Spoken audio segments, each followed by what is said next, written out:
Hey everyone, welcome back my YouTube channel UPSC girl. I am Ankita, UPSC aspirant. तो friends, आज जो है मैं आज की वीडियो में सॉल्व करने वाली हूँ जो है प्रैक्टिस सेट को।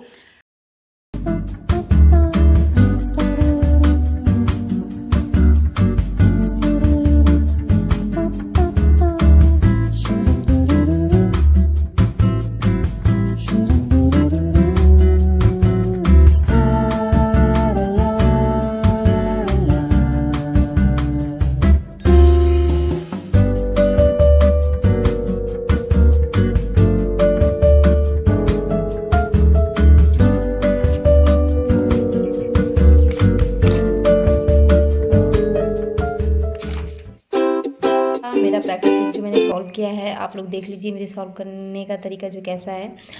और आप लोग भी अपने सॉल्व कैसे करते हैं कमेंट बॉक्स में बताइए। तो मुझे डार्क वाला ज़्यादा अच्छा लगता है देखने, क्योंकि जितना ज़्यादा हाईलाइट करके उसको सॉल्व करेंगे उतना ज़्यादा अच्छा होगा। तो फ्रेंड्स, अब मैंने जो है प्रैक्टिस सेट सॉल्व कर लिया है। और क्या है कि उसमें मुझे एक ही ज़्यादा प्रॉब्लम हुआ, क्योंकि जैसे कि हम पढ़ते हैं जो वो तो सीधे सीधे था ही, लेकिन कुछ ऐसे क्वेश्चन थे जो कि क्वेश्चन में ऑप्शन जो है उसमें हमें देखने पर लग रहा था कि ये भी है वो भी है। और यही चीज़ क्या था कि जैसे कि मुझे कंफ्यूज कर देने वाली थी। तो फ्रेंड्स, इसी वजह से मैंने जो है एक बुक को है परचेज़ किया है, जिसके बारे में मैं आप लोगों को इस वीडियो में बताऊंगी। और उस बुक को मैं पहले आप लोगों को दिखा देती हूँ। तो फ्रेंड्स, ये रहा बुक, यूपीएससी एलिमिनेशन टेक्निक।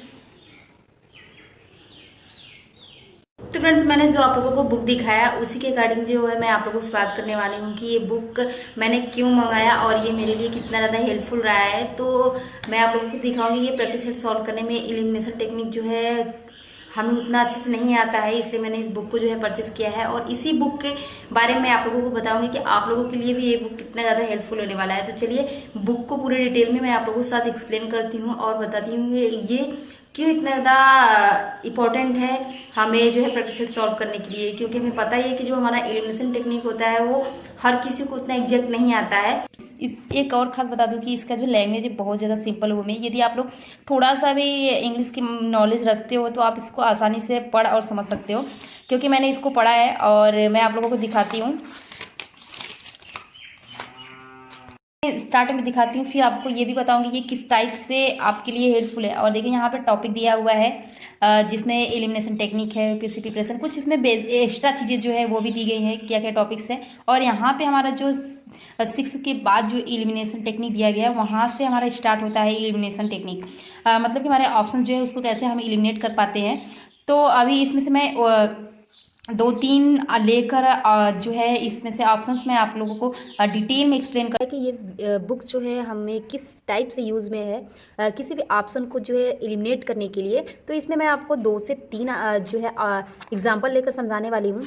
सो एक और एग्जांपल है जो कि हमारा फाइंड आइदर राइट और रॉन्ग क्वेश्चंस। मतलब कि यहाँ पे देखिए लैंग्वेज बहुत ज़्यादा सिंपल है। आप अब इसलिए बात, आप यूपीएससी प्रिपरेशन कर रहे हैं तो आपको इंग्लिश आती होगी, क्योंकि इसमें एक इंग्लिश का भी पेपर होता है मेंस में। सो आप इसके लिए भी प्रिपेयर होंगे ही। सो इसका लैंग्वेज इतना सिंपल है कि आप अच्छे से ही इसको जो है रीड कर पाएंगे और समझ भी जाएंगे। आइदर राइट और रॉन्ग क्वेश्चंस जो है, यहाँ पे मैं क्वेश्चन को लेती हूँ जैसे कि इससे पढ़ते हैं। देखिए यहाँ पे क्या है कि यहाँ पे बताया गया कि जो हमारा रेफरेंस दिया गया है 64 टेगुनी temple situated near Morena, consider the following statement. मतलब यहाँ पे पूछा जा रहा है ये कि पहला यहाँ पे स्टेटमेंट है, it is circular temple build during the region of Kachchhap dynasty. And उसके बाद यहाँ पे सेकंड वाला ऑप्शन जो है, it is the only circular temple build in India. मतलब यहाँ पे ओनली शब्द यूज किया गया कि जो हमारा इंडिया है यहाँ पे केवल केवल जो है सर्कुलर टेम्पल जो है बिल्ड किया जाता है, बनाया जाता है। सो हमें यहीं पे इसके आगे वाला ऑप्शन जो है उसको देखने की ज़रूरत ही नहीं पड़ेगा, क्योंकि यहाँ पे पहले ही बता दिया है कि ये हमारा जो है ओनली सर्कुलर टेम्पल। तो इंडिया में तो ऐसा हो ही नहीं सकता कि ओनली जो है सर्कुलर टेम्पल हो। तो यहाँ पे हम ऑप्शन को चेक करते हैं। ऑप्शन में 2 वाला ऑप्शन तो हमें पहले से ही पता चल गया कि 2 वाला ऑप्शन जो है ये गलत हो गया। तो जिसमें दो दो ऑप्शन है उसको हम पहले एलिमिनेट कर देते हैं।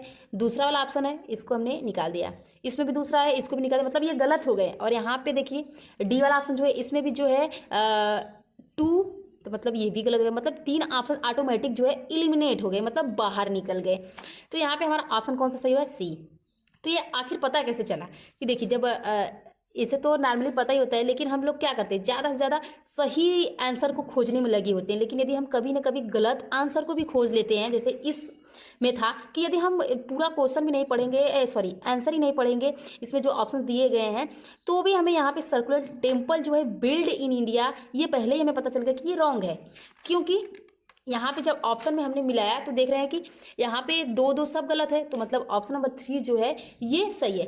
तो ये मुझे कैसे पता चला, क्यों इलिमिनेशन टेक्निक, ये मुझे कैसे पता चला, क्योंकि मैंने इस जब बुक को यहाँ पे इतना जो हमारा नोट में दिया गया है इसे मैंने पढ़ा, तो मुझे पता चला कि हाँ हम जो है आंसर सही को खोजते हैं, ये सही है, लेकिन यदि कभी कभी जो है इस टाइप से रॉन्ग क्वेश्चन को खोज लेंगे तो हमारा क्वेश्चन जो है ऑटोमेटिक सॉल्व हो जाएगा। सो एक एग्जाम्पल मैं आप लोगों को लेकर और समझाती हूँ। तो फ्रेंड्स यहाँ पे मैं एक ऑप्शंस आप लोगों को लेती हूँ, एक क्वेश्चंस जहाँ पे हमारा ये 2021 में आ चुका है, और यहाँ पे दो ऑप्शंस दिए गए हैं और इसमें हमें बताना है कि कौन सा करेक्ट है। इसको मैंने ऑलरेडी जो इसको रीड किया है, इसको मैंने इसको थोड़ा अंडरलाइन किया हुआ है। तो यहाँ पे बताया गया है कि यहाँ पे हमारा जो 21 फरवरी है उसको दिन डिक्लेयर कर दिया है यूनिसेफ ने कि उस दिन इंटरनेशनल लैंग्वेज डे मनाया जाएगा। और यहाँ पे सेकेंड जो है ये बताया गया है कि यहाँ पे जो हमारा बांग्ला भाषा है वो जो हमारा संविधान सभा था पाकिस्तान का, उसमें ये बोला गया था कि मांग की गई थी कि हमारा जो बांग्ला है वो नेशनल लैंग्वेज बनना चाहिए। तो यहाँ पे आप पहला क्वेश्चन ही देखिए, यहाँ पे पहला बताया गया है कि यूनिसेफ के बारे में। तो ऑलरेडी हमें पता ही है कि हमारा यूनिसेफ जो है वो चिल्ड्रेन के बारे में जो है बात करता है। सो ये क्वेश्चन पहला जो है ये तो रॉन्ग हो गया। सो यहाँ पे देन पे यहाँ पे जो सेकेंड वाला बात कहा गया है कि यहाँ पे पाकिस्तान में जो है जब संविधान सभा बैठक हुई थी तो उस टाइम ये बोला गया था कि बांग्ला जो है वो एक हमारा नेशन लैंग्वेज होना चाहिए। सो ये यहाँ पे कोई एक एक्सट्रीम वर्ड जो है वो यूज़ नहीं किया गया है। सो इसलिए ये जो हमारा सेकेंड वाला ऑप्शन जो है ये करेक्ट होगा। तो ये मैं कैसे कर पाई, इसको एलिमिनेट कैसे कर पाई, क्योंकि ऑब्वियसली बात है कि थोड़ा सा हमें नॉलेज होना चाहिए, बट ऑब्वियसली कि इसके बारे में थोड़ा नॉलेज होना चाहिए। बस ये बुक जो है इसके रीड करने से जो नॉलेज था वो ज़्यादा ही ज़्यादा डेवलप हुआ, और इस क्वेश्चन को सॉल्व करने में यही क्वेश्चन क्या इस टाइप के और जो क्वेश्चन आएंगे उसको सॉल्व करने में आई होप कि यदि ये बुक आप लोग पढ़ेंगे तो श्योर ही आप लोग एक जितने भी हमारे क्वेश्चंस होंगे एलिमिनेशन से उसको आप एलिमिनेट कर पाएंगे, और उसमें जो एग्जैक्ट क्वेश्चन होगा उसको ऑब्टेन कर पाएंगे।